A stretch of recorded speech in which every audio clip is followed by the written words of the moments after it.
Municipal commissioner CC Praveen Kumar విధులలో ఆటంకం కలిగించారని మేయర్ స్రవంతి జయవర్ధన్ భర్త జయవర్ధన్ను దర్గామిట్ట పోలీసులు అదుపులోకి తీసుకున్నారు.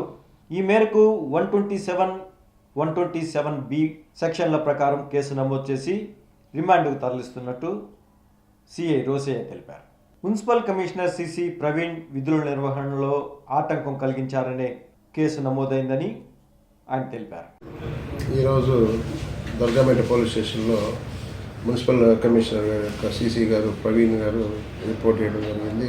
ఏమంటే ఆయన్ని మేయర్ వారి యొక్క భర్త జయవర్ధన్ రూమ్లో బంధించి అతను డ్యూటీలకు అబ్స్ట్రక్షన్ చేశారని ఇవ్వడం జరిగింది. దాని మీద కేసు రిజిస్టర్ చేశాము. దాన్ని దర్యాప్తు చేసి జయవర్ధన్ని అదుపులోకి తీసుకున్నాము. అతన్ని కోర్టుకు హాజరుపెట్టాము.